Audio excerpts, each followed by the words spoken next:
नमस्कार, बुलेटिन में आपका स्वागत है और मैं हूं आपके साथ रितेश कुमार गौतम। और बुलेटिन में बात करेंगे उत्तराखंड की खबरों की। आगामी 14 अप्रैल को बाबा साहब भीमराव अंबेडकर की जयंती को समानता दिवस और ज्ञान दिवस के रूप में मनाया जाएगा, जिस पर मुख्यमंत्री पुष्कर सिंह धामी ने जानकारी देते हुए बताया कि बीजेपी 20 अप्रैल से लेकर 25 अप्रैल तक बाबा साहब का सम्मान समारोह पूरे प्रदेश में मनाएगी। साथ ही उन्होंने आगे कहा कि बाबा साहब के सपने को प्रधानमंत्री नरेंद्र मोदी साकार करने में जुटे हैं। क्या उनके योगदान को आप कैसे देखते हैं भारतीय इतिहास में? 20 अप्रैल से लेकर 25 अप्रैल तक लगातार डॉक्टर भीमराव डॉक्टर साहब के सम्मान समारोह पूरे प्रदेश के अंदर होने हैं। उनका बहुत बड़ा योगदान देश के संविधान को बनाने में रहा है।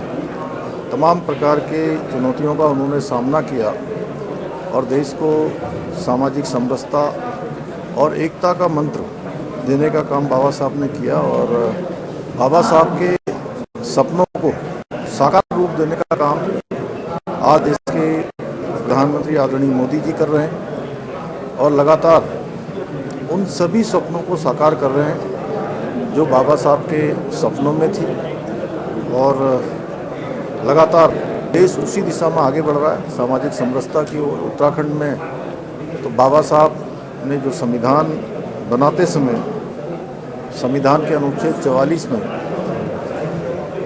समान नागरिक संहिता इसका प्रावधान किया था, वो देवभूमि उत्तराखंड में उसकी शुरुआत हो चुकी है और ये गंगा देवभूमि से निकल रही है। आने वाले समय में पूरे देश को लाभ देगी। रामजीलाल सुमन। राज्य में एक बार फिर से महंगाई को लेकर लोगों को बड़ा झटका लगने वाला है। जानकारी के मुताबिक प्रदेश में उत्तराखंड विद्युत नियामक आयोग ने विभिन्न वर्ग के लिए बिजली के दामों में बढ़ोतरी की घोषणा की है, जहां प्रति यूनिट बिजली के दाम करीब 33 पैसे तक बढ़ा दिए गए। छोटी इंडस्ट्री के लिए 36 पैसे और बड़ी इंडस्ट्री के लिए 46 पैसों की बढ़ोतरी की गई है। जो ईपीएसएल को देनदारियां थी 605 मतलब 605 करोड़ पिटकुल और जेबनल को देने थे और जो ईपीएसएल ने एआरआर सबमिट किया था वो कमीशन ने अप्रूव करने के उपरांत टोटल 11,576.08 करोड़ पाया। तो उसमें जो एग्जिस्टिंग पिछले साल का टैरिफ रेट है उसको माइनस किया गया तो जो गैप आया 590 करोड़ का आया। तो 590 करोड़ को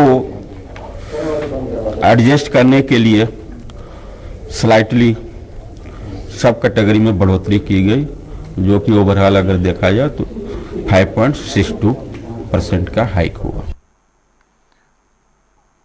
उत्तराखंड वक्फ बोर्ड के अध्यक्ष शादाब शम्स रुड़की पहुंचे, जहां फूल मालाओं के साथ उनका स्वागत हुआ। इस दौरान उन्होंने वक्फ संशोधन विधेयक पर प्रतिक्रिया देते हुए कहा कि देश में वक्फ संपत्तियों पर वक्फ माफियाओं ने हमेशा से कब्जा करने का काम किया है और वही लोग इस बिल का विरोध कर रहे हैं। साथ ही कहा कि वक्फ बिल से गरीब और बेसहारा लोगों को बड़ा फायदा होगा। यशस्वी प्रधानमंत्री ने गरीब मुसलमानों की आह को सुना है और इसलिए उनको एक उम्मीद दिखाई है और उस उम्मीद का जीता जागता सबूत है कि जो वक्फ अमेंडमेंट एक्ट आया है। वक्फ अमेंडमेंट एक्ट ये उम्मीदों गरीब मुसलमानों को उम्मीद दिलाता है और साफ साफ ये दिख रहा है कि एक तरफ लोग इस गरीब मुसलमान को उसका हक ना मिले उसके लिए विरोध कर रहे हैं, दूसरी तरफ वो मुसलमान हैं जो पसमानदा मुसलमान है, जो गरीब मुसलमान है, वो इसका पक्ष में खड़ा हो रहा है। आज जिस तरह से जो जोश मुझे दिखा, मैं दिल्ली से 10 दिन बाद आज वापस उत्तराखंड लौटा हूँ। लगातार हमने इसके पक्ष में अपनी आवाज़ को उठाई है और मंगलौर का जो पसमानदा गरीब मुसलमान है वो जिस ताकत के साथ खड़े होकर स्वागत कर रहा है, नारसन में जितना भव्य स्वागत हुआ, तमाम मुसलमान उभर के आ रहे हैं और कह रहे हैं न दूरी है न खाई है। खबर हरिद्वार से, जहां बैसाखी के गंगा स्नान को लेकर हर की पौड़ी पर बड़ी संख्या में कई श्रद्धालु गंगा स्नान में शामिल होंगे। बैसाखी के गंगा स्नान के लिए प्रशासन ने भी अपनी तरफ से तैयारियां तेज कर दी हैं।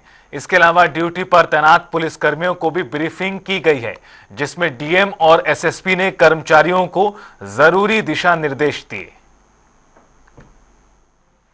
पिछले वर्ष का जो हमारा अनुभव है, इसमें एक बहुत महत्वपूर्ण ये स्नान है, जिसमें बहुत हजार लाखों श्रद्धालु यहाँ आते हैं और माँ गंगा में अपनी डुबकी लगा के मनोकामनाएं मांगते हैं। इसके साथ ही लॉन्ग वीकेंड भी इस समय पड़ रहा है और उस समय भी काफ़ी जो यात्रीगण हैं, पर्यटक यहाँ आएंगे। पिछले वर्ष की भांति इस बार भी जो पुलिस का प्रबंधन है वो हम लोगों के द्वारा 4 सुपर जोनों में, जिसमें एडिशनल स्तर के अधिकारी और 13 जोन 40 सेक्टरों में बांटा गया है, जिसमें करीब 4 कंपनी पीएसी के साथ साथ बम स्क्वाड वगैरह अलग अलग हमारे यूनिट से लगी हैं। टोटल करीब 800 से ऊपर कर्मचारी इसमें लगाए गए हैं और जिनको स्पॉट ब्रीफिंग के बाद आज ड्यूटी पर खड़ा किया जाएगा। हम लोगों की जो सुरक्षा पर के जो प्रबंधन है वो प्रॉपर किया गया है। भीड़ का दबाव बढ़ने पर जो ट्रैफिक डाइवर्जन प्लान है वो भी लागू किया जाएगा। वो आज सभी सोशल मीडिया के माध्यम से उसको प्रचारित किया जाएगा। कि 13 और 14 जनपद के लिए अति महत्वपूर्ण है, क्योंकि इसमें बैसाखी का बहुत बड़ा स्नान भी है। उसके अलावा अम्बेडकर जयंती भी है, सद्भावना सम्मेलन भी इस समय चल रहा है और इसके अलावा वीआईपी कार्यक्रम भी हैं और बहुत सारे जनपद में जुलूस भी हैं। तो बहुत सारी चीज़ें एक साथ इकट्ठी हैं और इसके लिए पर्याप्त व्यवस्था की गई है। पूरे मेला क्षेत्र को जोन और सेक्टर से बांटा गया है, अधिकारी लगाए गए हैं उसमें।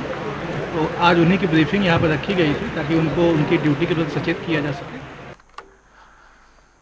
हर साल की तरह इस बार भी पाकिस्तान हिंदू श्रद्धालुओं का जत्था हरिद्वार पहुंच चुका है, जहां शदानी दरबार आश्रम में पाकिस्तान के सिंध प्रांत से आए 270 हिंदू श्रद्धालुओं ने साधु संतों के प्रवचन सुने और कलश यात्रा भी निकाली। इसके साथ ही श्रद्धालु गंगा आरती में भी शामिल हुए। जानकारी के मुताबिक हर साल शदानी दरबार आश्रम में बड़ी संख्या में हिंदू श्रद्धालु धार्मिक भ्रमण पर आते हैं। अपने संस्कारों को जीवित रखने के लिए इस धर्म भूमि भारत के जो भी भारतवंशी दुनिया के किसी भी कोने में हैं, वे भारत अवश्य आते हैं। और यह तो तीर्थ नगरी देवभूमि हरिद्वार, यहाँ तो हर सनातनी अवश्य आता है। तो उसके लिए शदानी दरबार सदैव यह सेवा कार्य करता है। शोभा यात्रा निकलेगी यहाँ से। अभी 1008 शिवलिंगों का पूजन होगा, जो यहाँ संत शदानी गंगा घाट पे प्रभावित किए जाएंगे। फिर हम सब शोभा यात्रा निकाल के हर की पेड़ी जाएंगे। वहाँ मुख्य आरती में हम यजमान हैं। सिंध से हूँ, सिंध मीरपुर माथेली सिटी में रहती हूँ और मैं कराची में जॉब करती हूँ सॉफ्टवेयर इंजीनियरिंग। और हम बहुत गर्व महसूस कर रहे हैं कि यहाँ आके भारत में हम ये मंदिरों के दर्शन करके, जैसे रायपुर दरबार के दर्शन करे, नागपुर गए थे हम और द्वारकाधीश गए थे, अमरावती गए थे। तो बहुत मज़ा भी आया, हमने धन्य महसूस किया। इंडिया के बारे में हमारे गुरु रहते हैं तो हमें बहुत अच्छे व्यूज़ मिलते थे और मैं वहीं रहकर चाहती थी कि मैं यहाँ आऊँ और यहाँ आके देखूँ कि हरिद्वार हर की पूरी कैसा दिखता है और वहाँ गंगा में स्नान करके हमें कितना पुण्य मिलता है। खिमट में मौसम में बदलाव देखने को मिला है, जहां तेज हवाओं के साथ हुई बारिश के बाद लोगों को गर्मी से राहत मिली। वहीं बारिश के साथ साथ तापमान में भी गिरावट आई है। इतना ही नहीं, ऊंचाई वाले इलाकों में रह रहे कर्मचारियों को भी बारिश के कारण परेशानियों का सामना करना पड़ रहा है।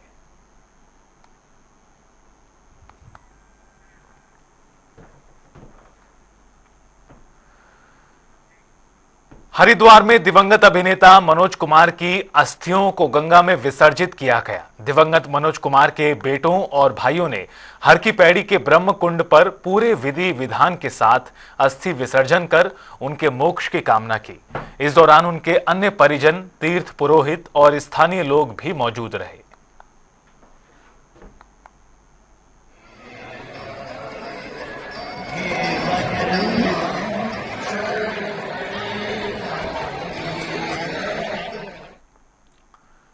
हल्द्वानी से एक हैरान करने वाली खबर सामने आई, जहां पर स्मार्ट मीटर ने एक उपभोक्ता के होश उड़ा दिए। दरअसल स्मार्ट मीटर के कारण उपभोक्ता को 46 लाख से भी ज्यादा का बिजली बिल का नोटिस मिल गया, जिससे पूरा परिवार सदमे में। वहीं पीड़ित को अधिकारियों ने बिल में सुधार करने का आश्वासन दिया है। पहला बिल आया, इसमें 46,60,60,151 रुपये का बिल आया है। यह 10 दिन का बिल है, ये ज़्यादा पुराना भी नहीं है। पहले आपका बिल कितना आता था?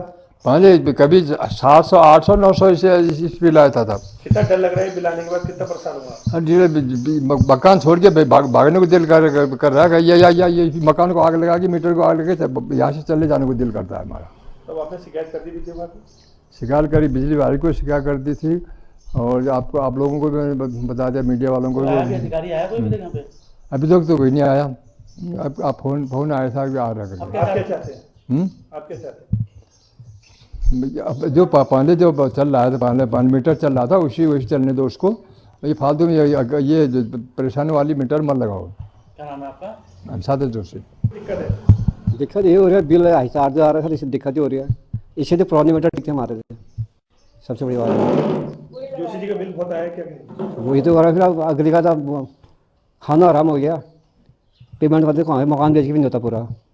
इतना बिल तो हल्द्वानी का भी नहीं आता। आप लोगों को भी डर लग रहा है कि बिल्कुल डर लग रहा है, मीटर कैसे लग गया करके। पहले कितना बिल आता था? पहले हमारा 700, 800, 900 से आता था। अब लाखों में आ रहा है। अब ये लाखों में जा रहा है कोई। चाहते क्या है? हाँ, हम XR में से क्या चाहते हैं आप? हम चाहते हैं कि हम पुराने हमारे मीटर लगाए जाए तो हमारी ठीक रहेगा सर। कम से कम इतना पंखा तो नहीं होगा ये। नारायण सिंह। जो सम्मानित जोशी जी जिनके संदर्भ में आज आप मेरे से वार्ता करने हैं, इनके परिसर पर 24 मार्च की डेट में हम लोगों ने पुराना मीटर बदल के स्मार्ट मीटर स्थापित किया था।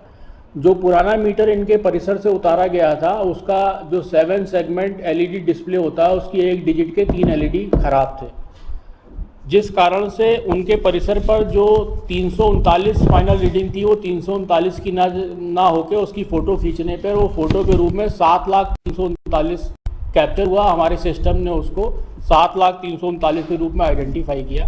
आपको मैं ये उनके मीटर के उस समय जो डिस्प्ले लिया गया था उसकी फ़ोटो भी दिखा रहा हूँ।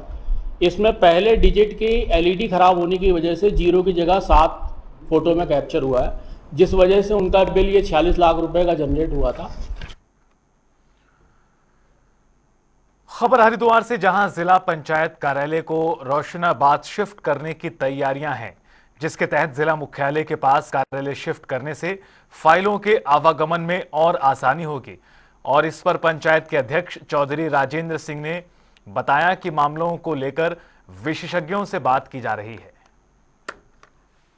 रोशनाबाद में जहां सभी कार्यालय, सरकारी कार्यालय, वहां भी जिला पंचायत को भूमि मिली हुई है, इसकी दीवार भी हो रही है, और वहां से कार्यालय शिफ्ट होने से फ़ायदा भी है। फाइल इधर से उधर जाने में की दिक्कत भी खत्म होगी, और वो और किसी कमर्शियल उसमें यूज किया जा सकता है। शहर में पार्किंग की भी दिक्कत रहती है, उसमें कई सारी चीज़ बन सकती है। तो शहर के बीच में है, वहाँ से अच्छा कोई बड़ा गेस्ट हाउस भी बन सकता है, जो सरकार के लोग आ गए या बाहर से दूर दराज से कोई उसमें रुके, और पार्किंग भी बन सकती है। जिला पंचायत हम लोग इस विषय पर सोच रहे हैं कि हम इसको कैसे यूज करे जाए। जो जानकार है इसके, उनसे राय ली जा रही है। प्रदेश में फ्री देवभूमि अभियान तेजी के साथ चलाया जा रहा है, जिसके तहत लगातार कार्रवाई हो रही है। इसे लेकर देहरादून में पुलिस ने 4 क्विंटल 34 किलो गांजे के साथ एक आरोपी को गिरफ्तार करने में सफलता हासिल की। वहीं इस गांजे की कीमत लाखों रुपए है। फिलहाल पुलिस पूरे मामले में जांच कर रही है।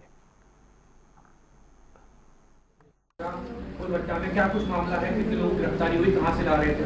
देखिए, जैसे माननीय मुख्यमंत्री जी के निर्देशन में ये ड्रग फ्री देवभूमि जो अभियान चल रहा है पुलिस हेडक्वार्टर्स द्वारा, इसके तहत लगातार हमारी ANTF STF भी कार्रवाई कर रही है। और इसी में जो देहरादून में जो हमारी STF यूनिट है और कुमाऊं में STF यूनिट है, और इसमें उधमसिंह नगर पुलिस के साथ सहयोग के साथ एक ये रिकवरी हुई है, और ये अब तक की सबसे बड़ी रिकवरी है उत्तराखंड की। इसमें 434 किलोग्राम गांजा रिकवर किया गया है एक ट्रक में, और उसमें अलग अलग कैबिन्स, कंपार्टमेंट्स बना के इसको कंसील किया गया था। और इसमें एक राजू अली पुत्र रहमत अली लखीमपुर खीरी का एक व्यक्ति अरेस्ट हुआ है। इसे अभी भी हमारी पूछताछ चल रही है। और जहाँ पे ये आगे ये डिलीवर करने जा रहा था एक सुरेंद्र गुप्ता नाम के व्यक्ति को, उसको भी इसके में अभियुक्त बनाया गया है। और चूँकि जैसे गांजा की कमर्शियल क्वांटिटी 20 किलोग्राम है और ये 434 किलोग्राम है और इसकी मार्केट वैल्यू जो पकड़ा गया गांजा लगभग 86 लाख रुपए है। रुड़की में पुलिस ने देर रात एक होटल में छापा मारा। कार्रवाई के दौरान करीब 25 से ज्यादा युवक और युवतियां नशे की हालत में पाई गईं, जिन्हें चेतावनी देकर युवक युवतियों को छोड़ दिया गया। जिसके साथ ही पुलिस ने होटल को सील करने की संतुति जॉइंट मजिस्ट्रेट को भेजी है। वहीं पुलिस की छापेमारी से निजी होटलों में भी हड़कंप है। बेसिकली उत्तराखंड में लीगल एज ऑफ ड्रिंकिंग जो लिकर सर्विंग की एज है वो 21 ईयर्स ऑफ ओल्ड है। अब अगर कोई 21 ईयर्स ओल्ड से कम के लोगों को लिकर सर्व करता है तो वो कानूनन अपराध है।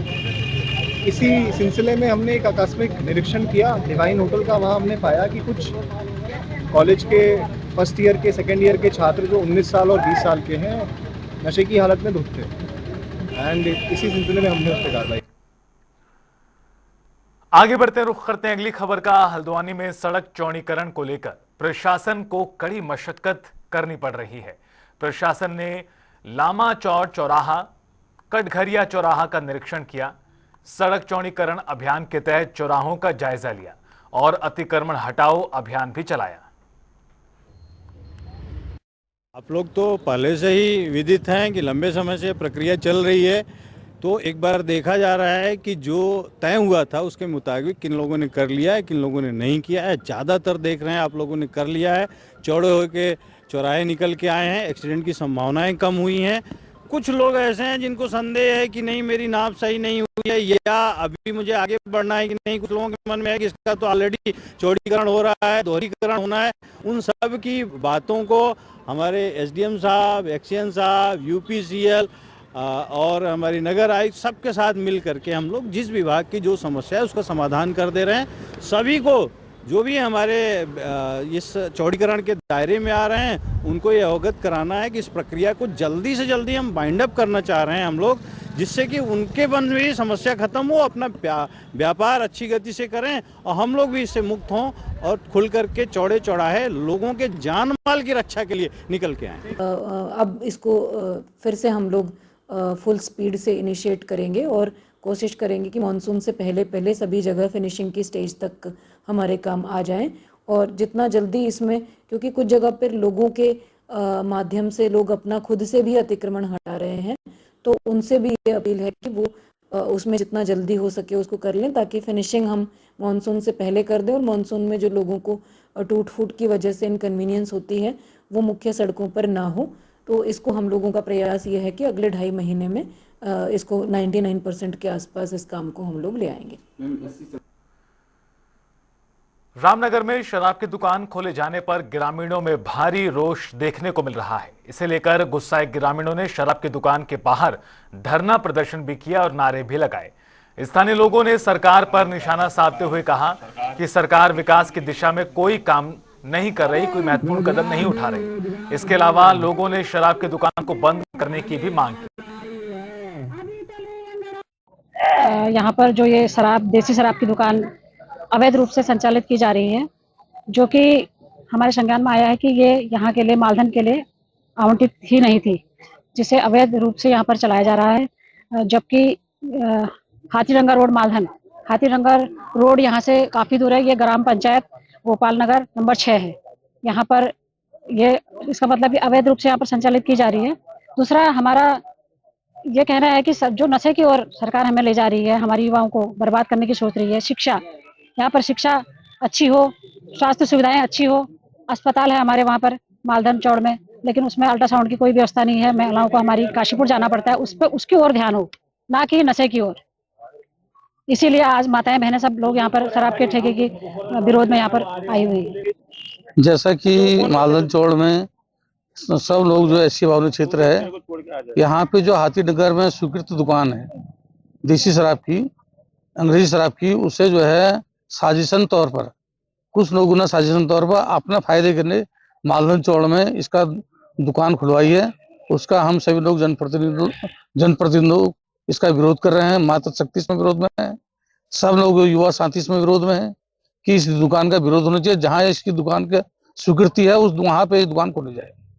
अगर सरकार इस बात को हमारी नहीं सुनती तो हमारी अग्नि रणनीति रहेगी कि हमें कर्मिक अनशन, और कर्मिक अनशन से भी अगर नहीं होगा तो हमें धरना आमरण अनशन करना पड़ेगा। तो हमें हर रूप उस पर जाने को हम तैयार हैं जब तक ये दुकान बंद नहीं होगी।